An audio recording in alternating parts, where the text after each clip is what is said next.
Thanks for tuning into this virtual conversation on survivorship. I'm Angus Chen. I'm a science reporter at STAT. If you're not familiar with us, check us out at www.statnews.com. Just a quick housekeeping note, this is a pre-recorded conversation, so we aren't live, but we will be discussing the topics on Twitter, so you can follow along using the conference hashtag AACR22. So I'm going to start by introducing our panelists today. They're involved in so much work, so I'll just give a couple of brief details. First, we have Desiree Walker, as she likes to say, not a survivor of breast cancer, but a victor of breast cancer twice. She's also an advocate mentor in the AACR Scientist Survivor Program, and she's also served as a community partner and reviewer for the DoD Congressionally Directed Medical Research and the Cornell Center for Health Equity Pilot Studies Review Committee. We have Cindy Chmielewski, and also a AACR Scientist Survivor Program advocate mentor. She's lived with multiple myeloma since 2008, and she's also served as a patient advocate for the Myeloma Steering Committee at the NCI. And then we have Jill Feldman. She's a lung cancer patient advocate in the AACR Scientist Survivor Program. Jill has a very deep history with lung cancer, having lost several close family members to the disease and surviving it herself. She co-founded the EGFR Resistors, that's a patient-driven community dedicated to EGFR lung cancer. And finally, last but not least, Dr. Emil Liu. He's an associate professor of medicine at the Division of Hematology, Oncology, and Transplantation at the University of Minnesota. And he's a scientist mentor at the AACR Scientist Survivor Program. So, Cindy, I want to start by asking you about this term that we've been using, this cancer survivor term. And you're a cancer survivor by definition, but multiple myeloma is not a curable disease. So, does it feel like this term is able to really describe your experience as a multiple myeloma patient? Well, now that I'm understanding what the term survivor means, I think it's describing my experience in the fact that I am living with cancer, so I am surviving cancer. But I have to tell you that the term sometimes is a little confusing because I remember when I was newly diagnosed, and when I was newly diagnosed, I went to a conference and there was a survivorship, talk going on. And I didn't think I belonged in that talk, because I didn't think I was a survivor. I was just diagnosed, I was in treatment, and I really didn't understand that concept. In time, I learned that I was considered a survivor, but many people in the myeloma community do not consider themselves survivors because we're in treatment constantly from the day that we're diagnosed to the day we're no longer here. And and the other thing is many patients in other cancers get to ring that little bell that says they're done treatment and their treatment's over and they could go back to whatever they were doing. And in multiple myeloma, we never get to ring that bell. So yes, I understand survivor now, and I consider myself a survivor, but lots of cancer patients who are constantly in treatment do not. Yeah, I mean, I guess it feels like the term is still evolving and we're still trying to understand what the right way to talk about sort of the issues around survivorship is and how to communicate it. Right. Yeah. I mean, did you ever feel like it was like someone had sat you down, or do you wish someone had sat you down? Like, hey, this is this community that like you're sort of joining or something. Yeah, I think it would have been great that even if my community oncologist who was treating me at the time explained that I'm a survivor now. You are living with cancer. Even if you're living with cancer with one day, you're surviving that cancer. And that would make me more aware of things that I should be looking at as I move forward. That would make me want to search and understand what this concept of survivorship is and why should I be interested and what's a survivorship care plan and is that something I should have, I never even thought of that in the beginning because I didn't think I was a survivor yet. Yeah. So, I mean, I guess this is like a question for the whole panel, but I mean, do you guys all feel that being a cancer survivor, there's enough similarities that it makes sense to use that term for everyone who's been diagnosed with cancer, or does it just feel really different between cancer patients with different cancer types? I would say it's just as personal as medicine should be personal. So it depends on the patient. For me, I consider myself a survivor for 39 years almost, because surviving the death of my parents to lung cancer is much harder than me living with it. So I don't necessarily love the word. I don't really refer to myself as a survivor. I don't want to survive. I want to live. So I think it's different for each person. So I'll take a different route to it because you gave me the opportunity, or you announced that, I like the word victor. Yeah. And so I just like to say how I got there to that, although, yes, I think the word survivor is used, more commonly used, but to Jill's point, I want to feel as if I'm thriving. And there is a connotation, or, that some people have when we use survive, is that you're just barely getting there. And after having my second diagnosis, and although I went through a great deal, I said, you know what? I'm victorious. Even though I've, had the disease twice, I need to acknowledge that I'm victorious because I'm still here. Because, I know many that didn't. But to your other question or point that you raised, I think that we need to understand there is a commonality for everyone that hears the word, you have cancer. However, the experience in terms of survivorship is going to be a different one because we all come from different walks of life and we all have different aspirations on what we want our life to look like. So after a diagnosis, that too comes into play. So I do think that, we need to have what I would call general services to be able to have resources to help individuals as they move through the continuum. But I also think that we need to be able to take into consideration whether it's geography, whether it's culture, whatever it is, and let people identify themselves. Because I do think that we tend to make a lot of labels for people, but that may not necessarily be how they want to identify, and that would be an important piece. Yeah. Amila, as you're sort of listening to this, I want to ask you, as a clinician, what's your response to this? Sort of thinking about like the emotional implications of that term when you give it to a patient, a cancer survivor. Yeah, and thank you to ACR and STAT for this platform, and I'm honored to be here with these strong women. I've been participating as a scientific mentor for the ACR Scientist Survivor Program for many years, almost a decade. And I'm struck with one of the participants years ago used the word thrive. He said, "I'm not a survivor, I'm a thriver." And I've used that idea of language as one of just many, many things I've learned from all the participants of the SSV program over the years. What I've seen from the clinical side and how it affects our day-to-day clinical programs growing at the University of Minnesota and many other places worldwide is the growth of cancer survivorship as a field. And so I think fundamentally cancer survivorship is one of the most fastest and most emergent fields of cancer research and clinical oncology because of the success of cancer research. But it also plays, as all three ladies said, that it plays into and needs to learn from, and that's where part of the research being presented here at this meeting and beyond, about health inequities, health disparities, the financial toxicity of cancer care, how some of the treatments that are the scientific successes, the so-called targeted therapy, excitement immunotherapy, and so many novel therapies that are allowing people to live much longer than they did decades ago, but also the survivorship aspect is what is the quality of life that goes with that? Both the quality of life that may be affected because of the drugs, the exact drugs we're using to treat the cancers in these human beings, but also how the cancer, because it's longer duration and in the cases in which these, in the cases that the treatment is not curative, but rather extremely capable of, with palliative intent and improving the quality of life, but the longer duration, what we're learning from that. And it's really been a wellspring of things that we need to investigate, and the emergence of not just biologists, but also people in the clinic really focusing on cancer survivorship has really been crucial, and many places have cancer survivorship clinics as a way to say, recognize and also fill the needs of people who are living much longer than they were before, and recognizing we need to fulfill that promise. Yeah. I guess for you, what are some of the critical challenges when it comes to the science and care of cancer survivors, especially as, like you mentioned, this population is growing? Mm-hmm. Yeah. Yeah, I always mention that I think we've celebrated in the past year the half-century mark since the National Cancer Act was signed into law by President Nixon.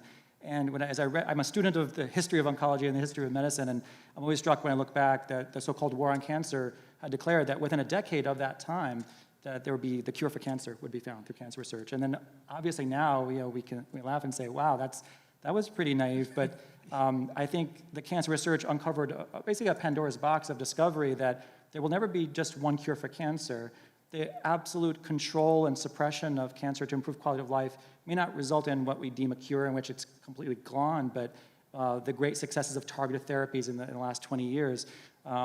We mentioned in the plenary session, we heard about Gleevec as the first targeted therapy, now pretty much 20 years old. And so that great success in patients with chronic myelogenous leukemia whose prognosis was extremely poor in the 20th century, extremely good for long life with good opportunity of quality of life in the 21st century.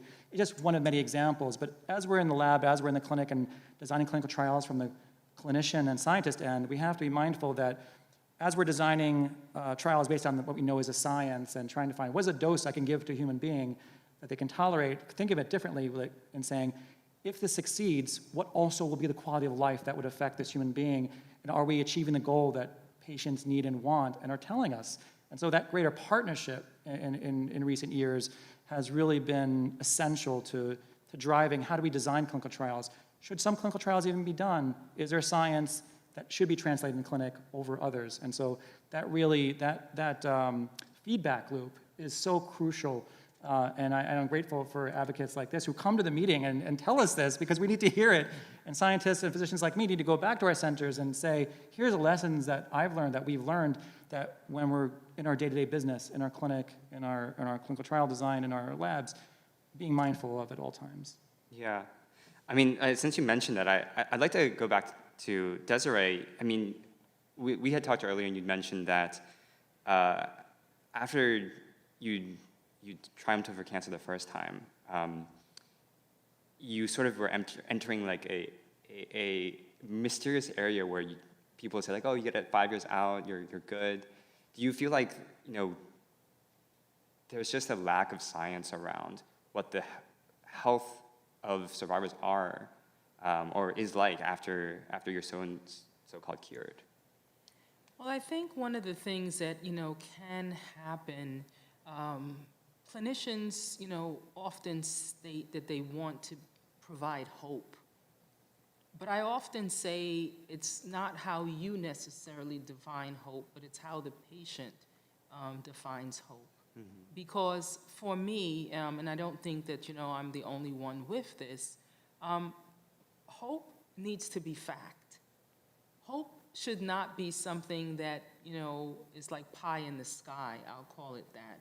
Because, one of the things that I find is that, for example, I don't think it was ever said to me that because you were a young woman diagnosed with breast cancer, you have a high risk of it coming back. And some doctors will say they don't want to say that because that's scary. But for me, it's scarier to think that, okay, I'm out of the woods because I've passed the 5-year mark, and in year 8, which was my case, but in some other instances, 10, 20 years later, you now have a reoccurrence. So I feel like, it's important to really just be honest about what we know versus what we don't know. I think, and it's all about framing. Because if you tell an individual that, because you've been diagnosed, although right now all the treatment we've given you shows that there's no evidence of disease, that's a good sign. But we just also want you to know that there is a possibility that cancer can reoccur, or you can have potentially from the treatment, you, in some instances, actually have a new primary. Just planting the seed, you're telling people not to dwell on it, but to know that it's a possibility. This way that it's not so much a shock at a later point in time when people thought, oh, I'm great. Yeah. Or a lot of people like to say, I'm cured, when in truth, I don't think any of us are really cured because we don't know enough. That's why we're doing research. Yeah. Were there like certain words that you remembered that had been told to you that had affected you as you sort of moved through your breast cancer? Well, the fact that I was told that if I got to year 5 and there was no another reoccurrence, that I would live a long, healthy life. was really what I was told. Yeah. So, when I got to 5, I said, okay, this is great. I made it to 5 and all is well. And I was trying to, rebuild my life at that particular point, because I do think that, after a diagnosis, you do get knocked down. Some of the wind does come out your sail. And so you have to figure out, how do I move forward in this new, like they like to use the word, new normal. What is that really? But another word we always hear. And so, I was trying to do that. And then all of a sudden, there I was faced with, a second diagnosis. And the reality was at that point, from attending, conferences like this, AACR, I also learned that, if your cancer comes back, it's aggressive, right? It's not the same as the first time. So, having more education is good, but sometimes you're like, oh boy. So, yeah, I just really want to say that I felt that it wasn't clearly stated, being a young person diagnosed, what, my trajectory could look like, so that there was a bit of more preparation versus shock at the reoccurrence. Do you feel like you would have done things differently had that information been communicated to you differently? Well, I know that, we're talking about survivorship, but I'll take, being that you opened the door, I'll take a moment to answer this question, to say that I was not educated when I was initially diagnosed on what breast cancer really was. I knew the words, I tried to educate myself in order to be able to make a decision on the type of surgery I took. But the truth of the matter is that where I had my reoccurrence was where I actually had a benign diagnosis originally. And had someone educated me that benign could become malignant at some point, I probably would have done a different surgery, and I might not have had to say the words, I have a reoccurrence. So again, I just think that, the information and how it's relayed and presented, and helping people to really be informed about what they should be thinking about to be able to really make an informed decision, I think sometimes, it falls a little short. Yeah. I want to ask Jill a question. Emil mentioned some gaps in sort of our knowledge around the care of cancer survivors, and I want to ask you if you could talk a little bit about your experience, experiencing how the medical system cares for people who are cancer survivors, and do you feel like there was a gap in or I guess like maybe cracks where cancer survivors kind of fall into after treatment? Yes, so, and I think everybody touched on it a little bit. First of all, when I was diagnosed with lung cancer 13 years ago, I was originally stage 1. And you didn't talk about survivorship. People didn't live. And so there was no survivorship plan, even for a stage 1 patient, which that is what survivorship plans are. And I was then diagnosed with stage 4, and I've been living with it for 13 years now. And there are plenty of other patients like me living with the cancer, but we don't fit into any of those neat categories where you get a survivorship plan. I'm not sure you call it survivorship because you're on treatment for the rest of your life, or, until it stops working, then you go to another treatment or a trial, and that continues forever until you die. So the system isn't built for people like us, and the gaps, first of all, the literature is thin. So nobody knows kind of how to navigate what is going on with us. Everything from late and long-term effects of treatment, which are compounded with every treatment that you are on. So that's not in the label. That's not something a doctor can even really discuss with somebody at this point. And we've missed this opportunity to collect all this data and evidence on some of those aspects of care where we could look at them more closely. So what I think, in my mind, I don't think it's necessarily this plan, but we need guidelines, we need care models, and we need the survivorship support. And the support comes from everything from, like I talked about, side effects, or somebody in our program likes to call it collateral damage, which with these new treatments, doctors think, they're excited about it, rightly so, that these treatments are tolerable. Well, let me tell you, tolerable is relative. It's relative to the patient, and it's relative to where they are in their care. So tolerable can change over time. So those are really important side effects that affect a person's quality of life. And quality of life is different to each patient as well, and it can't be quantified. Yeah. So you can't quantify the unquantifiable, parts of a person's life. And so that's one aspect. The psychosocial is huge, and not just for us, but for our families. And that changes because you're living in limbo. How do I plan for 2 years ahead when my scan in 3 months could show progression? So it's not a linear path anymore. It's a roller coaster ride. And so trying to live like that and understand your prognosis, yet live. So you can compartmentalize a lot of things, but your mortality is very difficult to compartmentalize.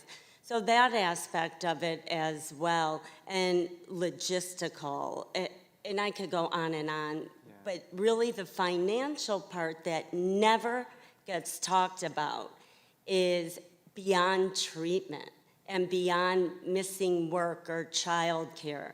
Having to take care of those, adverse events, if that's what you want to call them, can be a fortune, whether it's dental work. My mouth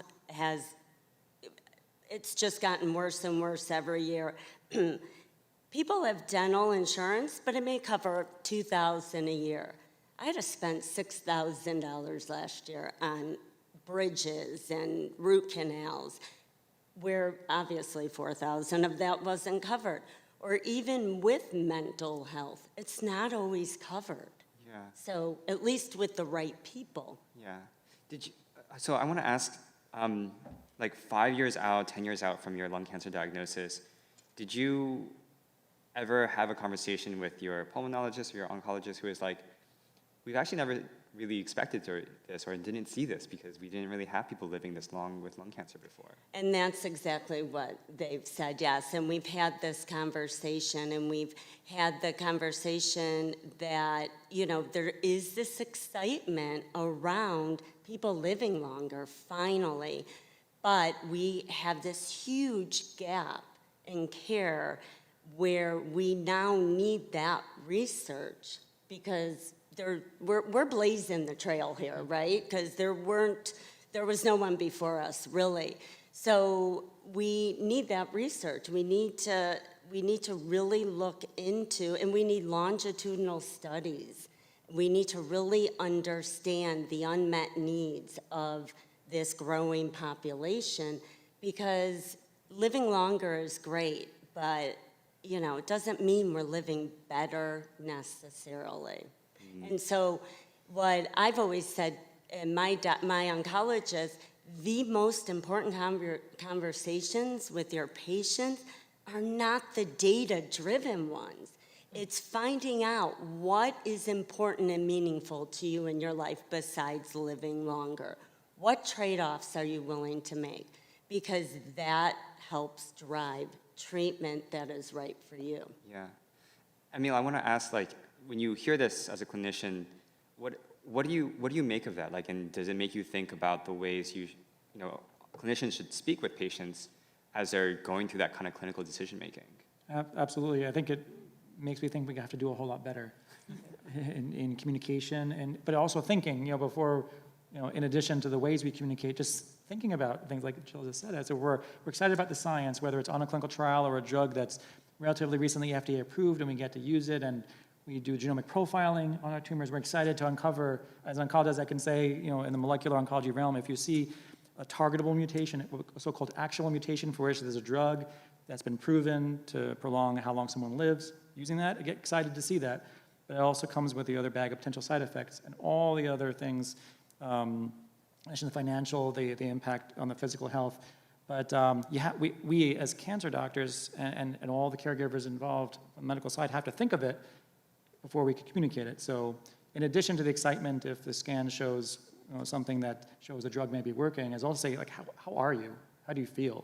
And is the treatment doing well by you in every respect, in every facet, or does it get to a point, and sometimes with these fancy new drugs, the treatment can be worse than the disease, depending exactly, as you're saying, that depending on how long someone has had a cancer and so many other factors. And so it's multifactorial, as scientists like to say, but we have to think of it in the right time, in the right place.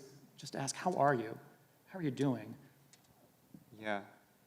I want to ask our survivors here, or our victors here, have the rest of you had experiences with your clinician or your oncologist where an issue had come up like years down the line, and they were like, this is new for us, like, we haven't really expected to see something like this before. If you feel comfortable sharing. Well, Cindy. I personally didn't have that, but one of the main treatments for one of the main treatments for multiple myeloma is stem cell transplant. Yeah. And people with myeloma really didn't live a long time, and we didn't see those late-term side effects. But now more people are living longer and longer, thankfully, like people are saying here, and they're showing that some of the side effects of these really, really harsh treatments are cardiac side effects, things that they did not know way back when those treatments were given. And that makes me think about now some of these newer therapies that are available that are manipulating your immune system, like CAR T-cell therapy. I'm so excited about it and its potential, but are we going to see something 10, 15 years down the line that by manipulating my immune system, now something else is going to have? So it's always on the back of our minds that, yes, this is something that's great for us now, but what's going to happen, maybe not tomorrow, but in the distant future, if we take this therapy, so. Yeah. And I would just, say that, interesting enough, from my personal experience, being diagnosed young, there's treatment, right? And in an ideal world, you'll live. But treatment ages you. And so the reality is that many things, and I tease my mother, because many of the things my mother complains about, in her 70s, 80s, and, I was experiencing that from my 40s, right? And so I think that oftentimes, we forget, what the treatment, yes, it will help you to be alive, but, as Jill said, the collateral damage, that's never really discussed. And I remember having a conversation, with my oncologist about one of the drugs that I was on, and I said to her, I really don't think I can go forward with this anymore because, and I listed all the things that was happening to me, and she said, well, but I don't know if it's that. I said, I don't know either, but I know how I feel. I said, and it's really important for me to have quality of life. I said, I understand that you're really trying to eradicate the disease, and I appreciate that, but I do think that it's important. If I'm just alive, but I'm not living, then what am I doing? And so I think that it's so important, for us to acknowledge that we can't always pinpoint what is the cause of something, because sure, you will have, drugs that will tell you, well, this could happen, that could be a side effect, etc. But we don't know how it's going to affect an individual. And I'll just say that, one of the things that we've talked about here, at the conference, but it's also brought up at other conferences, not all communities have been represented in the research. So in order for us to be able to say what the side effects, you'd have to know from everyone. And so the reality is that, you know, you can't really say that can't happen to me because you don't know, because potentially there was only 2% of the people in this study that look like me. And so, you know, I think that we need to be mindful, you know, when we say, oh, that can't be the side effect of that, continue taking the medication, that might not necessarily be factual. And I just think that it's important, you know, for your healthcare team to listen to you. And as Jill said, you know, it's important to know what matters to them, because there's some individuals who would just say, you know what, although I would like to be alive, you know, I want to be able to feel good. Because if I have to rely on someone to take care of every one of my needs, I'd rather not be alive. And that is, although difficult to hear, we have to also respect where people are, that, you know, what's important to them is what should be the priority. Yeah, patients are, you know, when they're making a decision, first of all, we don't have all the information, or clinicians don't, to really discuss with us because of the inequities that Desiree talked about, but also nowhere in the real world are, you know, patients handpicked, closely monitored, or so well cared for as they are in trials. So in the real world, there are a lot of nuances with each patient, but when you're sitting with your clinician, you are thinking, is the survival of this treatment worth the risks of the side effects? And you don't have any room for error either. So it's a real heavy burden when you're making this decision, and it depends too. What I decided at 39 with, you know, I had 4 small kids, probably is definitely different than what I would decide 10 years from now, but maybe even different what I would decide now. So a young parent will do anything maybe to try to raise their kids, whereas a retired person who loves to garden or play the piano, it's more important to them not to have the neuropathy, which... So that's why those conversations are important. And just going back to your one point real fast, recently I saw a neurospine guy because I was having some problems I still have problems with numbness in areas of my body, from, you know, the fingers down my hip and leg and foot. And I learned from him that TKIs can cause neuropathy. My team didn't know that because that's just something new. So when you learn those things, I go to my team and I tell my team that we need somewhere for this information to be gathered, because no one single institution or doctor is going to see patients anymore on the same exact drug as that many patients. So that'll be happening more and more, I think. Yeah. So with that last thought, I think we are just about out of time. I want to thank all of our panelists for coming today and sharing their stories. I really appreciate it. Thank you again, and stay safe. Thank you. Thank you very Appreciate the much. opportunity. Yes, and thank you. Thank Thank you. you.